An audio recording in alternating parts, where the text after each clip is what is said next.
They asked me why I wanted to go there. I said because I want to know the truth. It's a bizarre tale that could offer sobering warnings to our generation.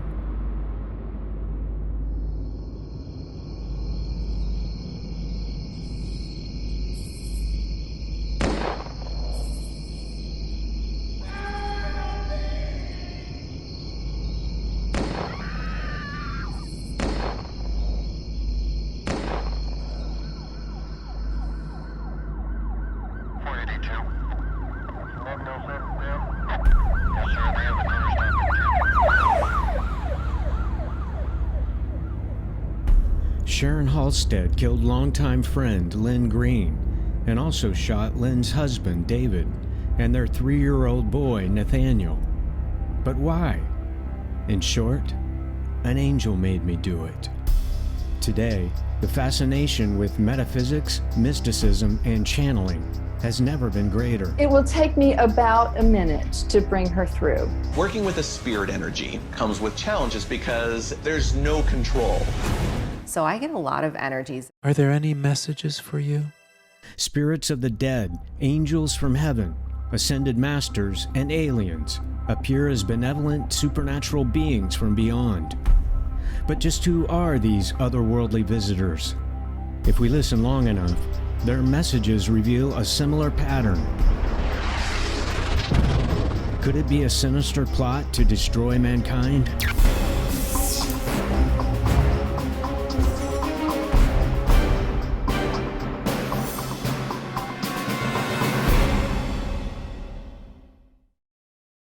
Sharon Halstead showed no emotion as the victim's mother and husband testified against her in court today, and she refused to look as the prosecution played a 10-minute videotape of the crime scene, which included pictures of Lynn Green's body. Sharon and Deborah Halstead dropped by the Green home with Sharon's 2 boys, Harry and Leo. David and Lynn were paying bills at the dining room table while little Nathaniel was in his booster chair playing with toys.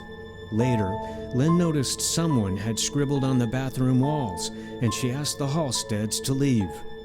When Sharon pulled the gun out of her purse, David realized his childhood friend wasn't there to play games.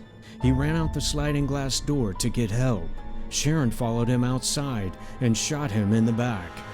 Sharon then came back in the house and shot and killed Lynn Green.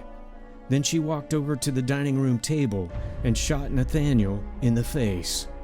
The bullet hit his neck and spine, leaving him paralyzed from the chest down.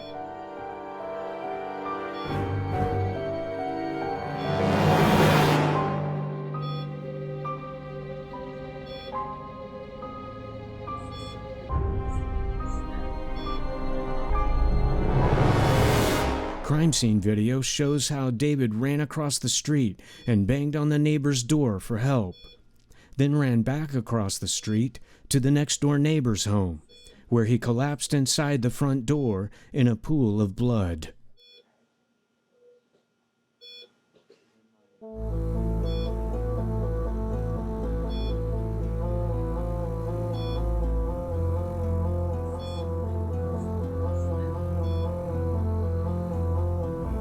David gave information to the police that led them to Sharon and Deborah's residence.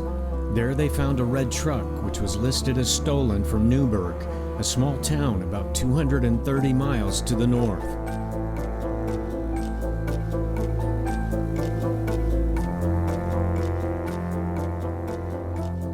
The truck was taken from a ranch with a horse and trailer, leaving behind another murder.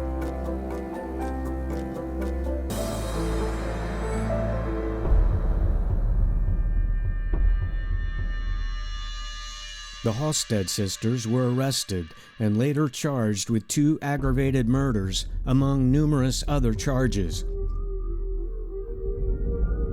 At first, they pled not guilty, but a conviction could have carried the death penalty, even though neither had any previous criminal history. Eventually, they negotiated plea agreements with the state.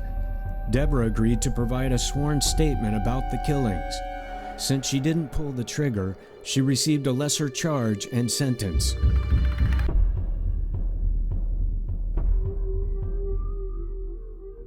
Sharon ultimately was sentenced to life in prison with a minimum of 75 years. After serving 11 years in prison, Deborah was released in 2001. Sharon will likely never be released, according to a parole board review in 2015. She's presently serving time in Coffee Creek Prison near Portland. David Green told the judge every time he sees the scars on his now paralyzed 3-year-old son's body, he sees Sharon Halstead pulling the trigger. And he says the screams of his loved ones will always be with him. Last November, a bullet from Sharon Halstead's gun went through the base of his neck and hit his spinal cord. He's essentially paralyzed from the chest down. He saw his mom murdered, but fortunately, the Lord blanked that out of his memory some way or other. We became his parents more like that because Dave was so distraught and overwrought by everything that was going on. He barely could keep his head afloat. Nathaniel was with Grandma most of the time, and she took him to the doctor and went and did what they had to do, but he never felt sorry for himself. What makes these murders extremely unusual was the motive.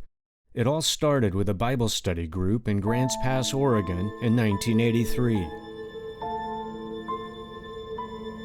Our research included court documents, newspaper coverage, and 10 boxes of evidence at the Grants Pass Police Department. 911 tapes. Back then, it was low technology. Wow. In addition to evidence of the crimes, the boxes included spiral notebooks and hundreds of pieces of paper, revealing the group's fascination and obsession with angels. We also reviewed a book about this case titled Beware of Angels, written by Roger Morneau, a former demon worshiper who became a Christian author and prayer warrior. His books include his conversion story Charmed by Darkness and titles on incredible answers to prayer.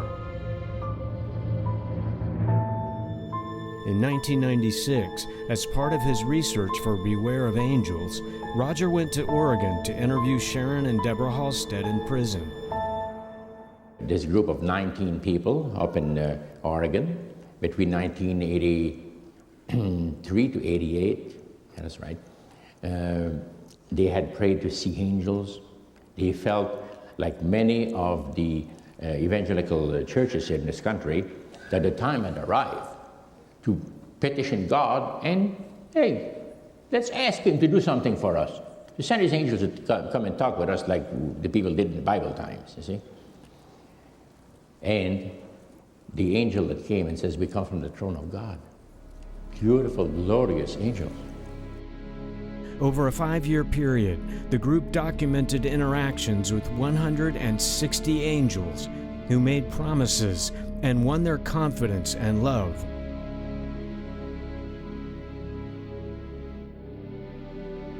One bright being, claiming to be Jesus, appeared to the group, affirming the work of the angels. Angels, behold my children. Children, behold my angels. Jesus talked to us. There were many angels in the house. Jesus grew in size till he was through the roof of the house. Then his brightness faded and he was gone. From the testimony of the people that I was acquainted with in this group, their testimony was that they would invite angels to come into their presence so they could communicate openly with them. They saw them and communicated and would say, "Greetings, angel," and then the angel would respond back. Well, these individuals would then be like a channel to which these spirits would speak. Tells them about people they don't know, things that are going to happen in their lives. And we used to do that a lot with Lynn. I mean, not just us, but everybody from the group, because Lynn was the first one that could see and hear. The group would write down questions to ask the angels, ranging from everyday to theological. The responses were then written down next to the question. The angels spoke high things about themselves, which should have been a major red flag. But the lies were beautiful, mixing in just enough of the Bible to keep the group engaged. I am he. I was the first. Ancient of Days and I are as one, yet separate, mentioned in the Bible. I have all the answers. There is much work to be done by we the angels. My words are Jesus' words. You no longer need a mediator, for you will hear things for yourself and see many glorious things. Doesn't sound right. They indulged the group's curiosity.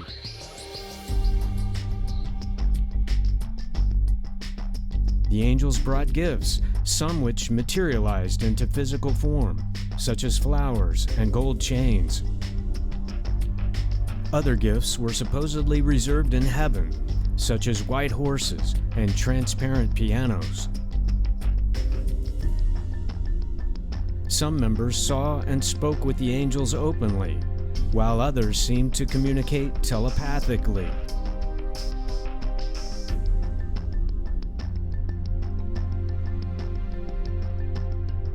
Two members also received the gift of astral travel, also known as out-of-body experiences, which they referred to as spiritual travel.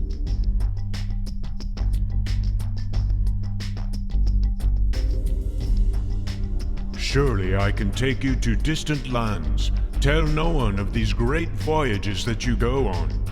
And all this time, the angels drew them closer with predictions of epic miracles and secret knowledge. Walls will fall by your hands. The earth will stop its turning by your command. You will walk across the sea to distant lands. Your tongues will be many. They were making promises to them, and that they're greatly blessed by that in sort of ego-building situations. Sharon, the shout of your voice will cause the greatest mountain to crumble on your enemy to protect the Lord's people. You here in this room know more of the future than any man, woman, or child in this world. What happens within this house must not reach any man's ears. Guard this secret. And this all, in spite of the fact that they were reading the scriptures and so forth. I have no idea what the Bible studies were about or anything like that, but that was a way in for them. The time is coming when we all will be separated. All here must be connected to Jesus and the angels. One very prominent being in the notebooks and papers was an angel named Naked Truth, who would eventually lead Sharon and Deborah down forbidden paths. Several years before the crimes began, Naked Truth set them up by promising to join Sharon in her first commission for God. Your commission, as well as your sisters', will be revealed soon.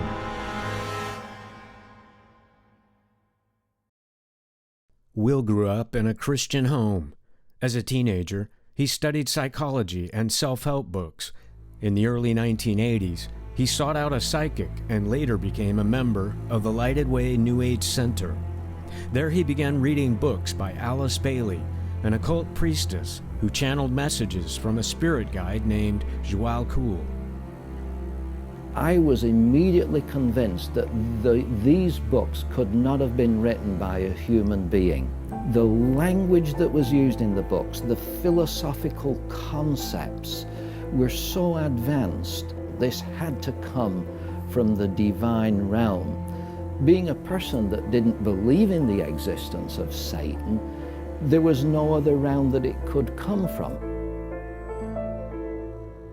As a student at the Lighted Way New Age center, it was mandatory that you practiced meditation each morning. We're talking now about the Eastern Transcendental Meditation. The goal is that eventually you will empty your mind. You will bring it into a state of silence so that you can then listen to the higher self within you. This is claimed to be the God self or the divinity within you.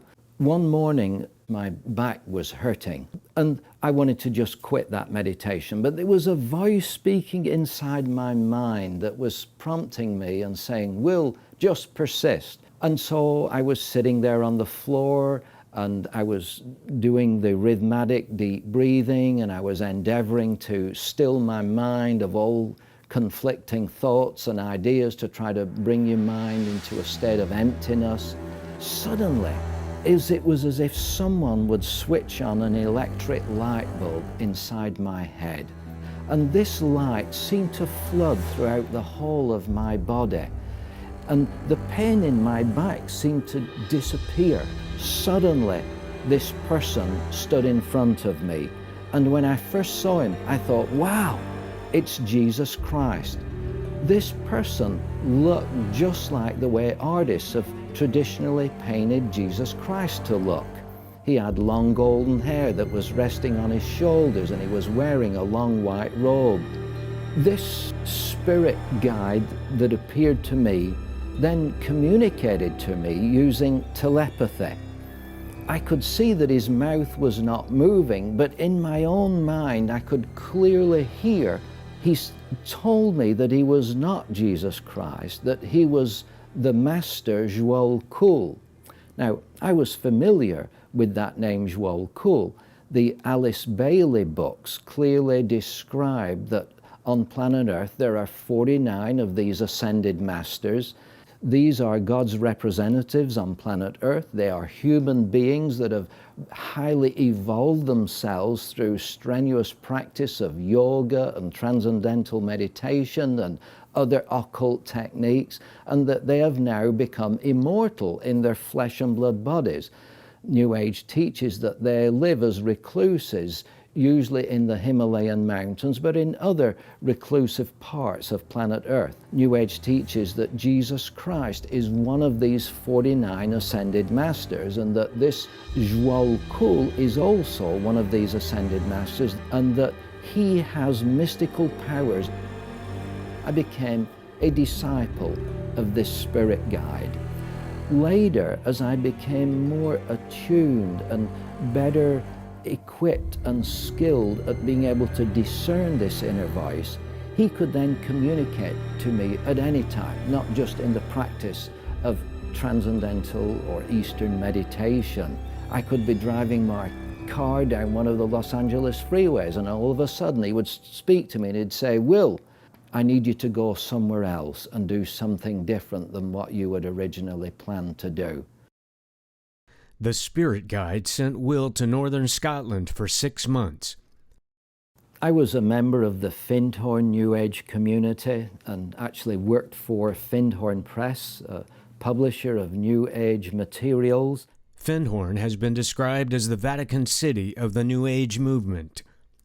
The following is a live demonstration of hypnotic regression therapy, filmed at Findhorn. In this session, the woman receives messages from spirit beings about her past lives and the afterlife. Now, as you're floating in this light, that embraces you, you'll find there's something being communicated to you if you listen on a little different wavelength. There's no separation. There's no separation. There were lifetimes they showed me of Egypt and China and Atlantis, where I was given the knowledge. There is no death. Incredible oneness. There is no death whatsoever.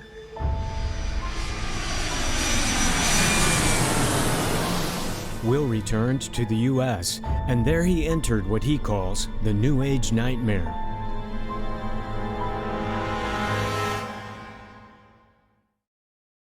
Mark's father and grandfather were both Freemasons. At an early age, Mark learned Eastern Hindu meditation and experienced the addictive power of mysticism.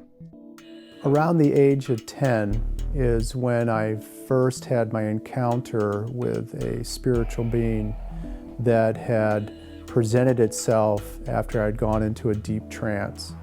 I could pierce that veil and see these spiritual beings that I thought were dead ancestors who have passed on and now have received these bodies because they are now Mahatma.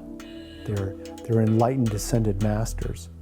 Piercing the veil was like a drug unto itself because there were all these augmentations that come off of it, of the out-of-body experience, the ability to move objects, the ability to levitate. These are things that you are awed by, that you are actually outside of the known laws of the physical realm. And so you must be dealing in a spiritual sense. And so you believe you have these gifts, and each one of them requires that you're invoking some type of power which intrinsically you think it's yours. It goes back, thousands of years into the teaching of the Tao and into the understanding of the power of the yin-yang and the positive and the negative forces, that you can take hold of those things in your life. You can manage those things in your life as long as you let them be a part of your life. Catholicism was a foundation as an early child as well. We attended Mass, I attended catechism, but there was more of an idea that it was kind of a affront to the real spiritual nature of what you can tap into as you become God. My grandfather, years ago, who I never met because he died before I was born, was a member of what is called the White Lodge of Freemasonry. And understanding that compared to what we have here in North America, which are the Blue Lodges. In the Blue Lodge, it's just a portion of the spectrum of the White Lodge. So in the White Lodge, they were given full view of the things that were available to them. My grandfather's apron of wisdom, with the Masonic apron of wisdom, was presented to me to take if I had wanted it to join a lodge. The clasp of the apron was the serpent eating the tail. The idea that reincarnation takes place in the life of an adept. So you keep coming back until the point where you've reached a Mahatma level, and you don't have to then come back into a physical presence, but you can come back as an esoteric being. And the candidate rises, reborn as a Master Mason. It is to teach the Mason the importance of the immortality of the soul. Mark rejected his grandfather's Masonic apron after becoming a Protestant Christian. He came to believe that Christianity was totally incompatible with secret societies. Through his early career, Mark's circle of associates included Freemasons in big business and government, some involved in drugs and sex trafficking. Though he was never an initiated Mason, Mark knew too much.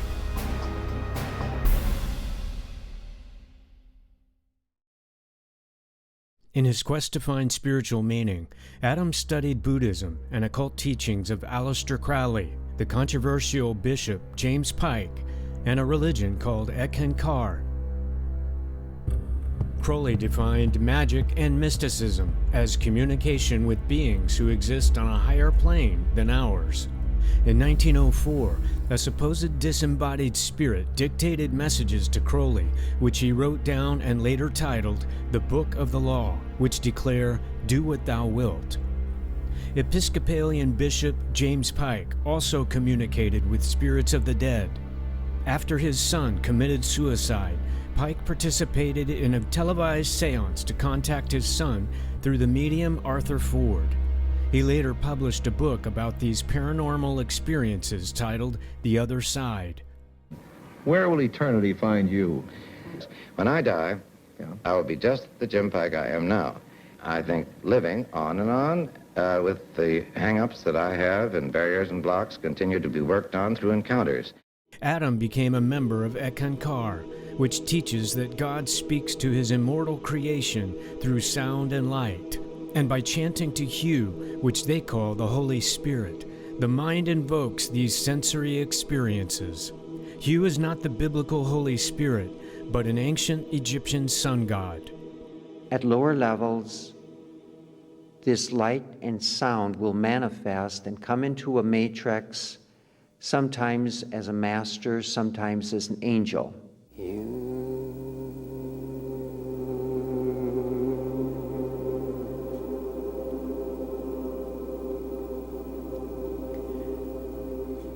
Learn to go inside yourself, because this is the source of all truth, because soul is the eternal part of this body sitting here. I did join that church and participated in their practices, and I did have a lot of lucid dreams that I took my cues from. Adam later embraced his lifelong fascination with aliens.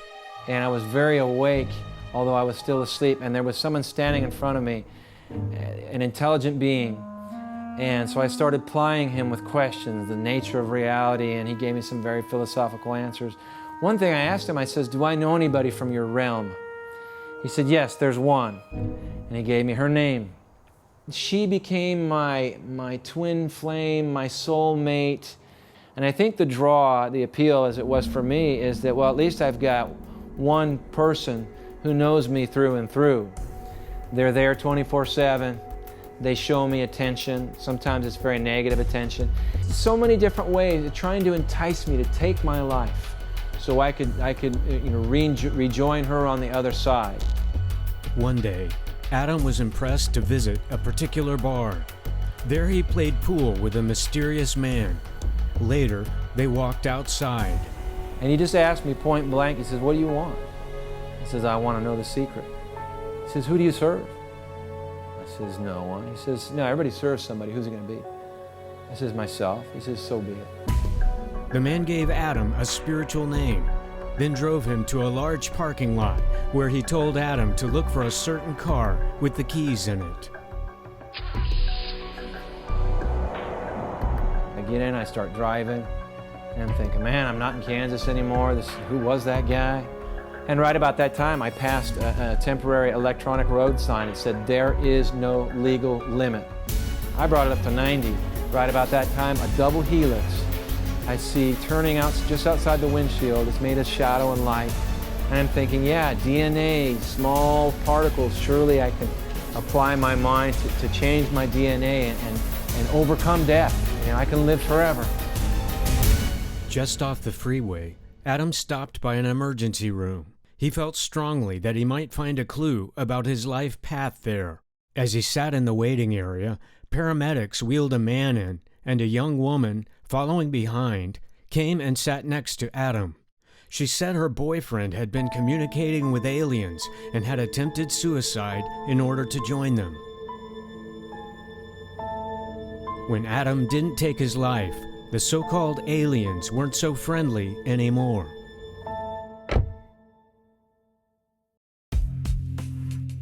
Holly also grew up in a Christian home, but after studying occult teachings such as New Age, The Secret, Wicca, and Buddhism, her childhood faith became a distant memory. I was always very innocent about everything. If it was too dark, I'm like, well, I don't do dark. And the meditation and clearing my mind and the yoga and stuff felt like, I'm not going that far. But I'll read all these books. I did become an atheist where I didn't believe in God as I knew it, as raised as a Christian. I knew God as I'm God and you're God and we're all God and we are the Da Vinci's, the creators of our own reality, that I had that kind of power. They say ask, believe, and receive. And you really did. Like I would say a particular job in my head, I would get the job. I would want a certain amount of money to come my way and I would get a random check somehow in the mail. I learned in these teachings that the universe is talking to you through symbols. It could be anything for anybody, but mine was the number 17. But it was acting like a spirit guide to me. if something good happened, the 17 was there. I could say, well, I'm feeling lonely today. I'm having a bad day. I need to see the 17. So a car would come in front of me with the license plate of 17. The clock would be 10:17. And I felt myself as in a relationship with this 17. And all those books made me feel good. They made me feel like I had control and I had power. And when that didn't work, then I turned towards alcohol. And I had a really bad problem with drinking. And then I found the prescription pill Adderall. And that really made me happy. And it was speed. So I would take Adderall and then I would drink to come down. Looking for solutions to her addictions, Holly started listening to medium Esther Hicks, who channels a collective of spirits who call themselves Abraham. How do angels or spirit guides work? Are they real? Of course, all of that is real. In other words, as Esther is allowing us to visit with you as she translates, we're offering radio signals or blocks of thought that are like radio signals, and she's translating them. Everyone has the ability to interact with non-physical, but you cannot interact apart from the beliefs you already hold. Right. Do you remember that you are source energy? You are creator. It is not as most humans think. So many say, well, there is dead and there is alive. And we say, there is alive and there is alive. There is not that which you call death. Esther Hicks and the spirits she channels are hardly unique in today's world of mediums, witches, and atheist-turned-pagan preachers. Greetings. Greetings, hello. I fell into meditation very deeply, very quickly. I started hearing things right away, but I didn't realize I was channeling. Get Archangel Gabriel stepping in for this one. The messages kind of got bigger than me. Your higher self is the God presence. Your higher self is the seer. Dr. Elisa Medus considered herself a staunch atheist until her son committed suicide. She sought out a psychic and soon began regular contact with a spirit she believes is her departed son. No matter what body I come into, because there's so many people that actually can effectively trans-channel me, when I come in, I have a whole Ericness that I try to keep. But boy, you move your hands just like you used to when you were alive. The same hand gestures. Dr. Medus later wrote a book, created a website, and launched a YouTube channel to promote his teachings. And imagine that a beautiful spiritual being, like a master or a guardian or a guide or an angel or a loved one who loves you unconditionally, comes to visit you as you float in this beautiful space. These days, they're calling it the awakening, but the tipping point really began 2 generations ago.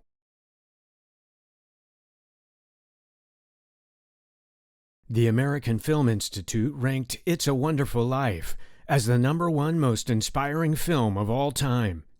The film depicts a dead man who arrives as an angel from heaven to assist the lead character, George Bailey. I didn't have time to get some stylish underwear. Wife gave me this on my last birthday. I passed away in it. Well, where do you come from? Heaven? Well, who are you then? Clarence Oddbody, AS2. AS2, what's that AS2? Angel, 2nd class. In the 1980s, popular films such as the Star Wars trilogy accelerated the acceptance of pagan concepts about God and the afterlife. The Force? The Force is what gives the Jedi his power. It's an energy field created by all living things. It surrounds us and penetrates us. It binds the galaxy together. The Jedi Knight, Obi-Wan Kenobi, gives up his life and later speaks to Luke Skywalker from beyond the grave. Use the Force, Luke. Luke. Ben? You will go to the Dagobah system. There you will learn from Yoda the Jedi Master who instructed me. Through the Force, things you will see, other places, the future, the past, old friends long gone. By the end of the third film, Yoda and Darth Vader also die and join Ben Kenobi in the afterlife. Shirley MacLaine's books and films further establish the New Age concepts in Western culture. I am God. What does channeled mean?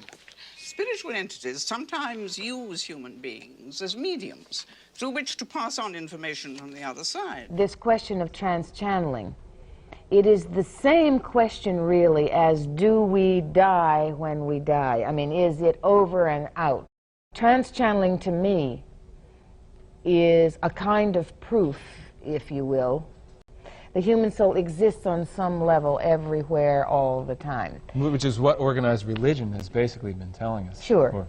The harmony of the eternalness of the soul is the giant truth.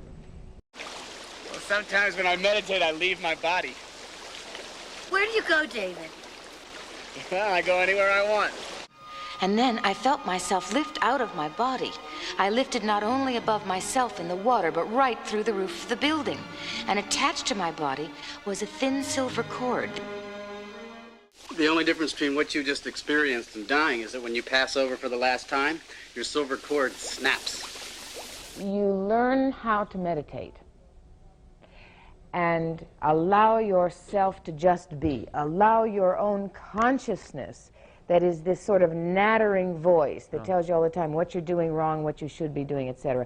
Go into a meditation and put that voice somewhere else. When you are in touch with your higher self, as I would call it, the oversoul, the true eternal you, you get messages from it. You knew my father? Correction, I know your father. He's alive, and I'll show him to you. Father?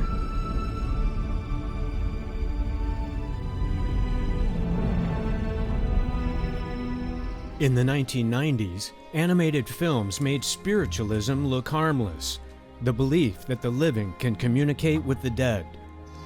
Honorable ancestors, please help Mulan impress the matchmaker today.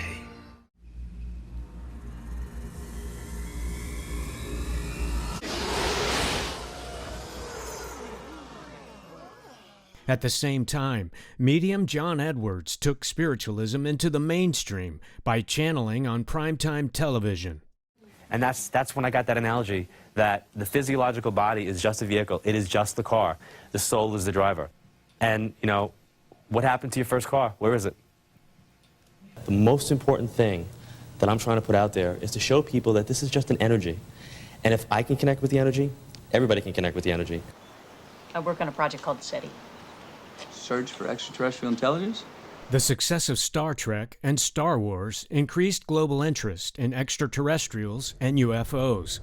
The movie Contact put the real-life SETI on the map. Point source confirmed. Whatever it is, it ain't local. Position? The ET messages received helped the group create a space vehicle that guided the lead character to her father, who had died when she was 9 years old.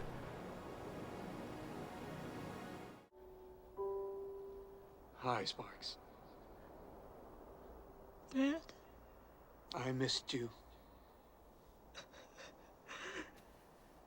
According to the book Alien Intrusion, at least 45 UFO-themed feature films were released between 2011 and 2015.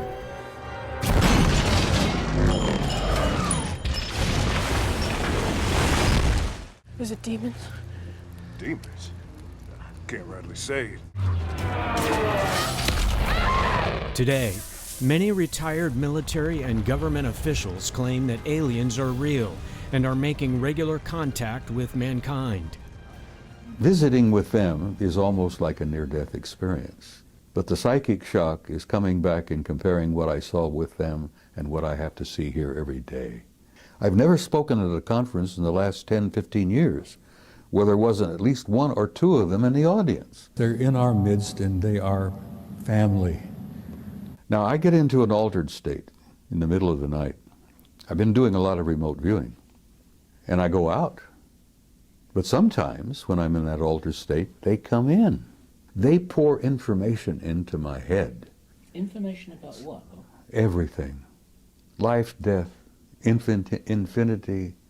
During the course of my experience with extraterrestrial reality, when I was very young, one of the first things that they had to make sure I understood was that we are an eternal soul. And do you communicate with them telepathically? Well, they're as physical as you and I.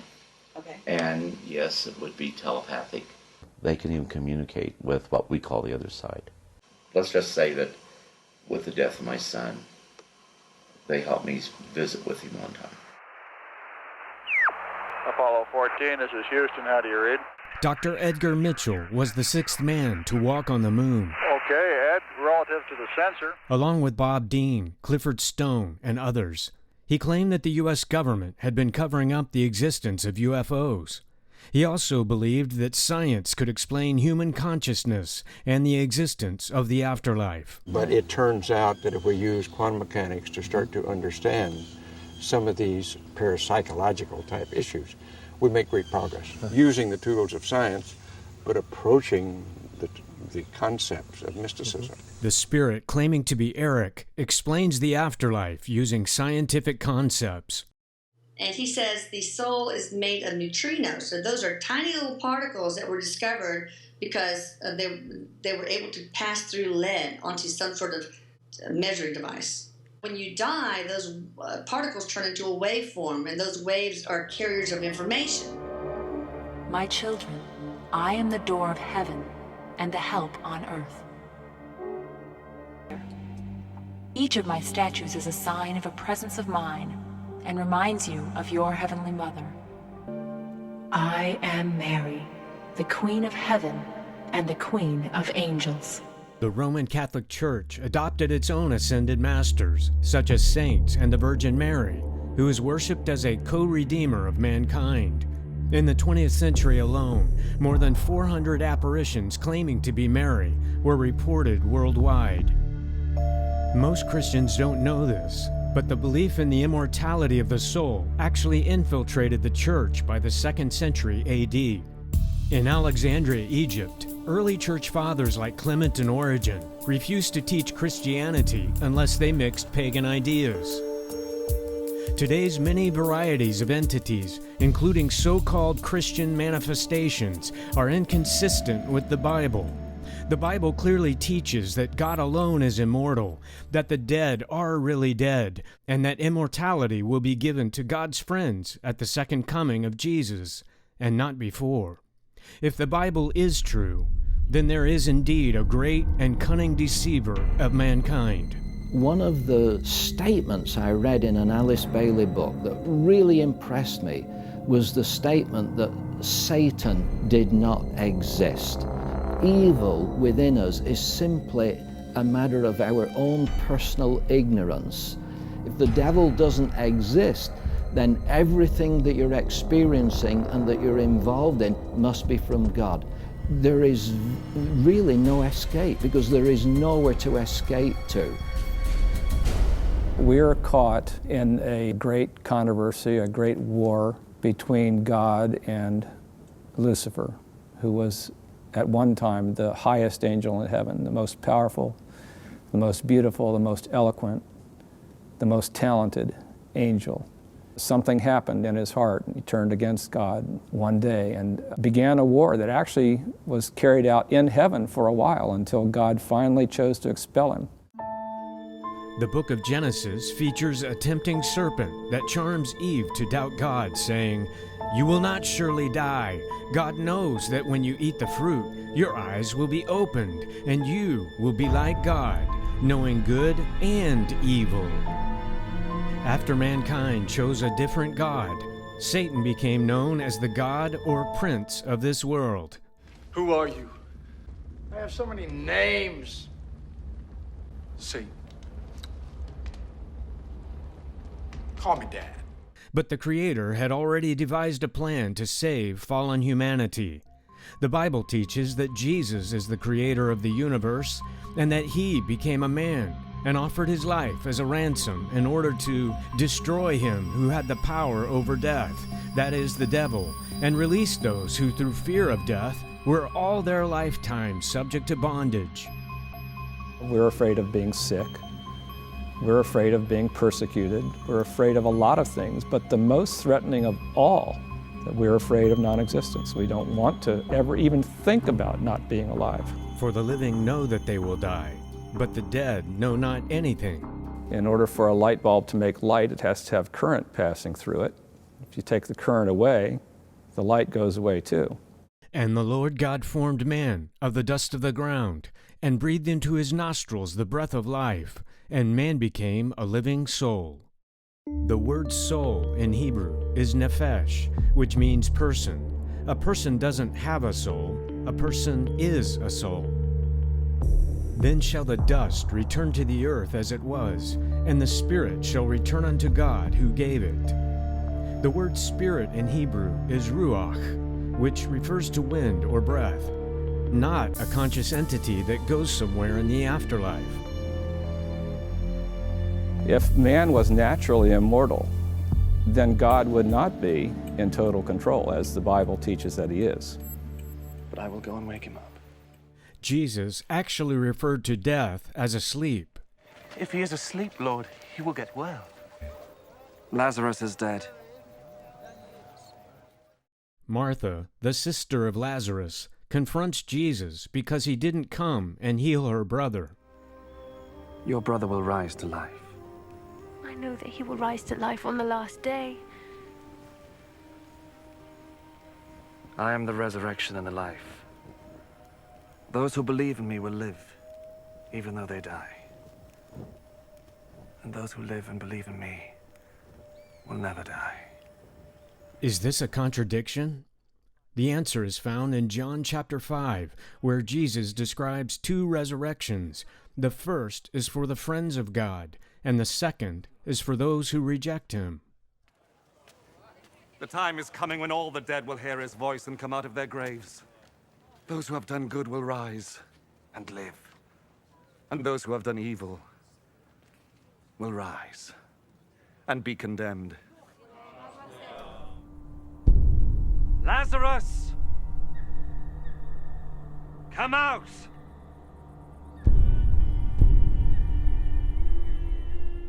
Lazarus represents the dead, resurrected at the second coming of Jesus when he wakes them up from a dreamless sleep.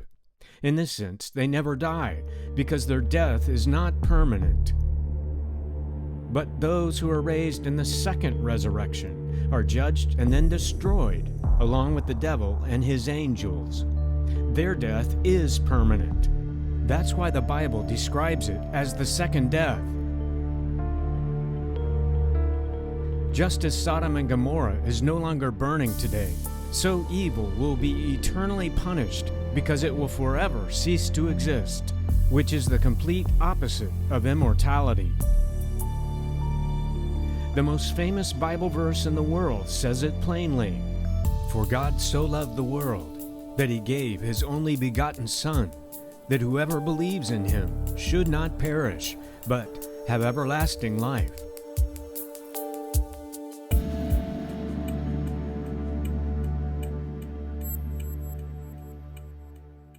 How do you know that you're getting the right message? Now, obviously, and I'll go to extremes here. Angel of light, angel of dark. Great question.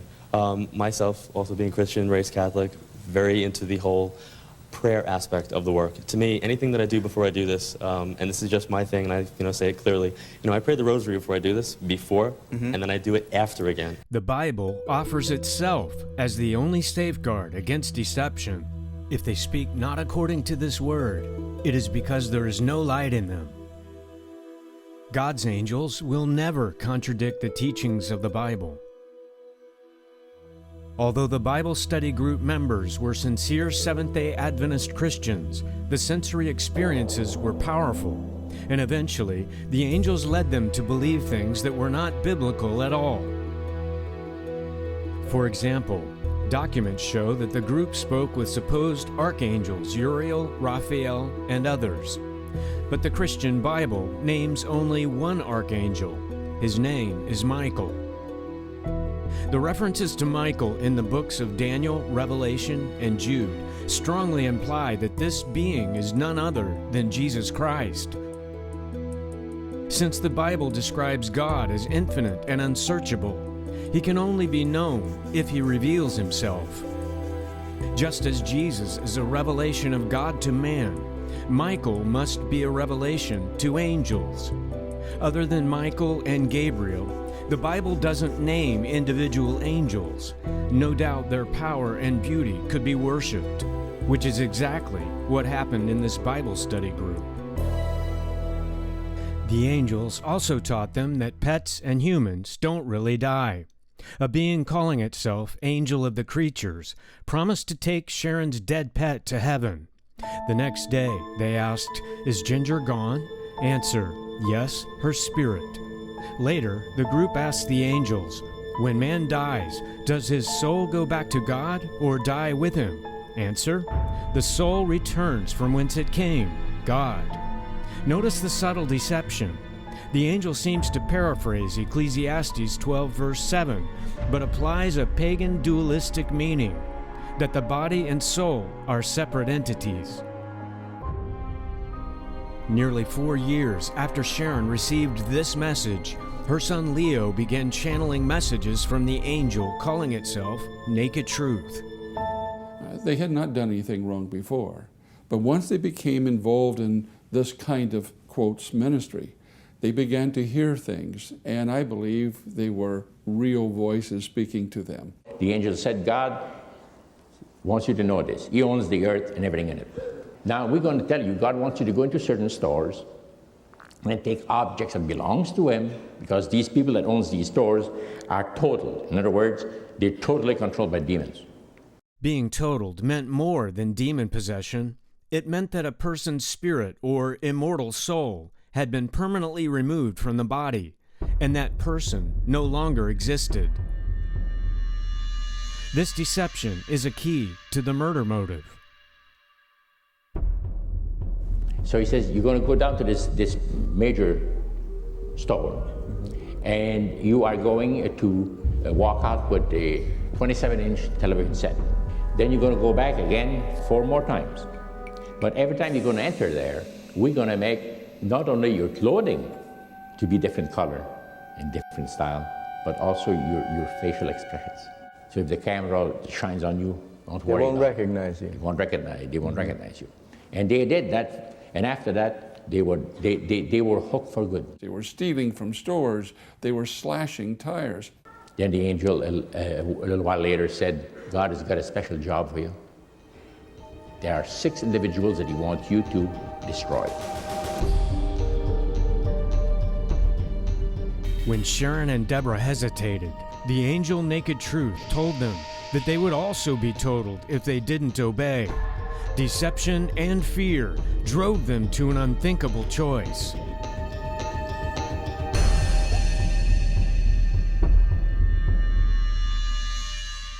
Larry Evans was subpoenaed to testify at Sharon Halstead's sentencing hearing.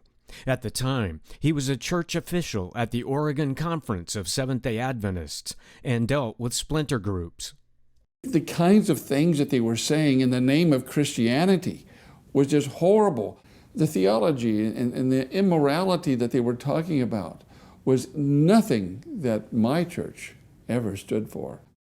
Matthew 10 talks about not worrying about what you would say when you were brought to trial or to these circumstances. It was a strange experience because the words flowed very easily. And for me, as I look back, that was an indication that I had God's help. I understood now why I was there. I was to put a distance between this devilish behavior, separated from what my church stood for and what I as an individual wanted to stand for. Now, I care for the Halstead sisters simply because I have a pastor's heart. I have no desire to add any more hurt to them than what they feel now. When I visited them in the prison, they wanted to make sure that I voiced very clearly that what they did not endorse now, that they feel terrible about what they did. No one knew that I was a disciple of the ascended master, spirit guide Joel Kuhl. I was told, don't tell anyone. Even though Will had exhausted his savings during his recent pilgrimage to Scotland, the spirit guide pressured him to donate large amounts of money to the Lighted Way New Age Center. This time, you need to send another check, but for $2,000. A shiver of fear penetrated me, and I immediately quit that meditation. The voice of the spirit guide is now speaking to me again and demanding that I send this money. He is actually scolding me and calling me a coward. I felt I had only two choices. Either I commit suicide to put myself out of this terrible misery, or I needed to be obedient. As soon as the envelope with the check was deposited in that mailbox, the depression lifted instantly. But then later, this time he told me that I needed to send another check for $3,000. Soon another spirit guide appeared to Will, claiming to be Jesus Christ, and Will became a New Age Christian. We became a counterfeit Christian church. We did have Bible study classes, but we were reinterpreting the Bible according to the occult, esoteric understanding. I was given the specific mission to infiltrate fundamentalist Christian churches, as we call them, to introduce Christian meditation in these churches. As I started the task of using the Bible to teach transcendental meditation, I realized that all the references to meditation in the Bible were definitely not references to transcendental meditation. Meditation taught in the Bible was simply the study of Scripture and thinking about what you were studying. Will attended some evangelistic meetings and felt extremely agitated as the pastor spoke about the shed blood of Jesus. There was a lady sat next to me that saw that I was under a lot of anxiety. And after the end of that meeting, she asked me, she said, are you a Christian? And I said, well, not in the way you guys are. And she said, well, would you like me to pray for you? Well, the Lord did intercede. The Lord answered that prayer. And a moment came in my life where God gave me a true enlightenment. I knew that the whole New Age spirituality movement was designed to prepare the whole world to accept the final Antichrist as being the second coming of Jesus. I still had to face a lot of demonic harassment. They would tell me that there was no hope for me, that they were going to get me, they were going to kill me. So it took about 5 years before I really was free of their demonic harassment.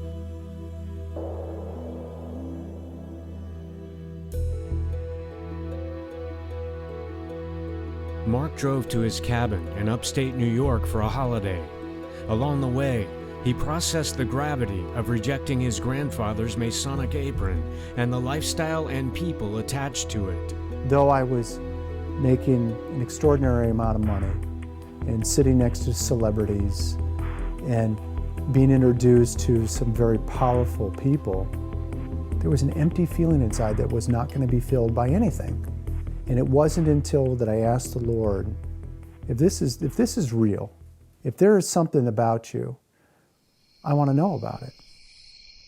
He arrived after dark and noticed bright lights in the distance behind his cabin. There were a lot of people that were standing on the back with hoods, white cloaks, and they were wearing Masonic aprons. I could see their faces because they weren't covered. People that I had met and known. I became a potential liability. And I cried out, praying to the Lord, what have I gotten myself into? And there was a small, still voice, and it said, Mark, Take your shoes and socks off and go outside and tell him you belong to me. There were a full manifested demon in front of me, 14, 15 feet tall. I was looking up at it, and it was speaking to me telepathically, and it said, your soul is mine. And the one thing that uttered out of my mouth was, you can have my body, but you can't have my soul. I've given it to the Lord. The demon disappeared, and the men fell back into the night. And it was a perfect peace that presided after that.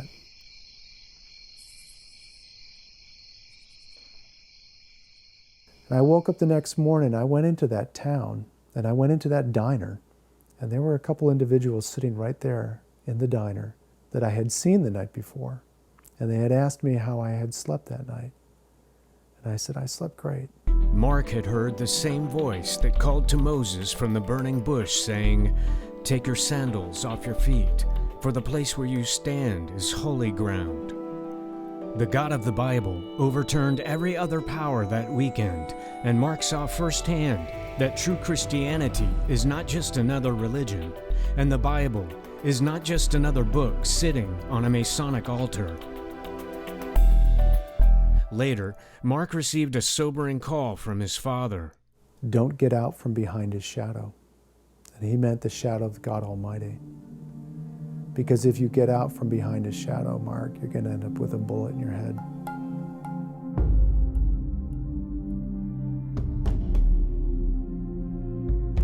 In my quest for spiritual knowledge, Christianity was the last thing I was interested in. I'd seen preachers on TV, I'd heard about the Crusades and the Inquisitions, wanted nothing to do with it. But when push came to shove and these menacing spirits, once they realized I wasn't going to just play along with it and take my life, they started oppressing me. Middle of the night, paralyzed, you can't move, you can hardly breathe. It seems like something's sitting on your chest. You're awake, but you can't open your eyes.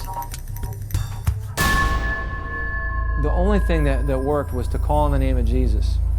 And then I found relief. And then I felt some loyalty to this man that helped me. And so I started investigating Christianity. The day of my baptism, as I was laying in bed that morning, a whirlwind of voices was circling my head, shouting obscenities. I knew I was on the right track. They weren't happy I was giving my life to Christ. And yet after I was baptized, I thought I was done with the occult. I thought it was all behind me. But I would still get these little glimmers now and then. I would close my eyes and I would see things. Well, I came across Roger's testimony. Somehow I got his phone number and I called him. And my question to him was, how do I get this stuff behind me? He said, I had the same experience. I asked God why, because there was still some supernatural harassment that went on for years with Roger. He says it tapered off over time, but in my understanding, because of our track record, our history with the dark side, the demons have a certain access to us. They're waiting in the wings to see if we're going to change our mind. He says, you and I have chosen Jesus and he won't let us go.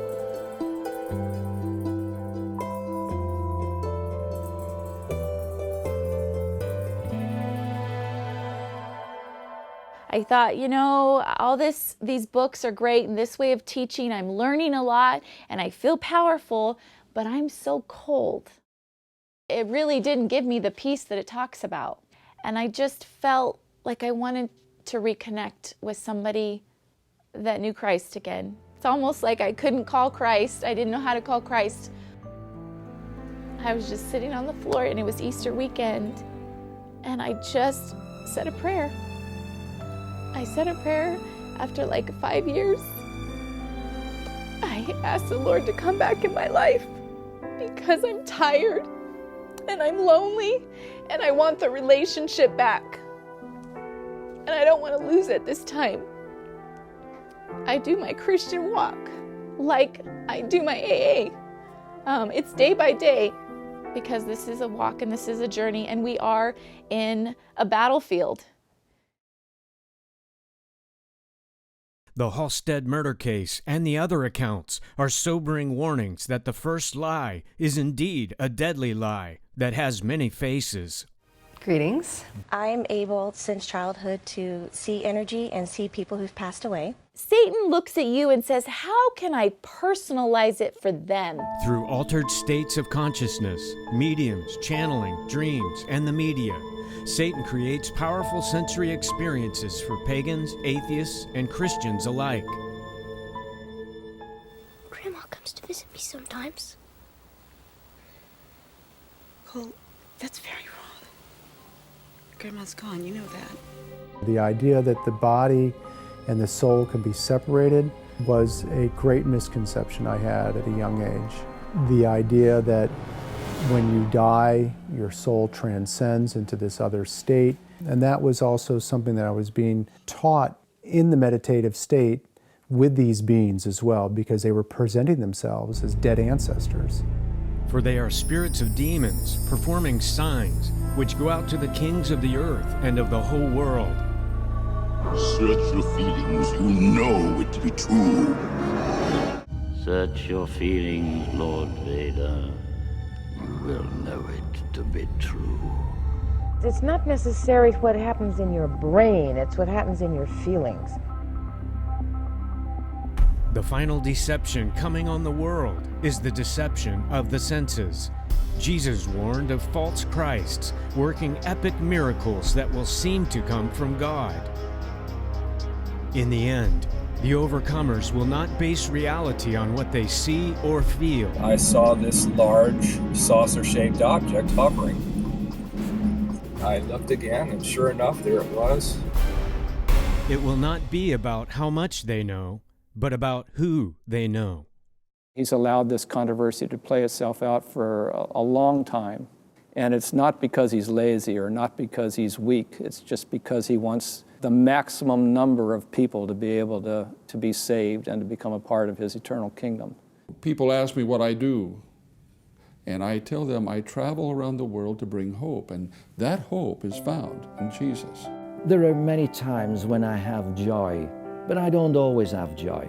I have a friend in Jesus that I can go to in prayer for help to my challenges and problems. I know that without him, my life would be over, literally. It doesn't become personal and real to me until I am the one who says yes to him. And that's what Christianity is about for me.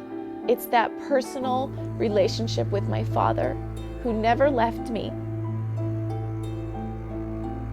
What all that stuff never gave me was love.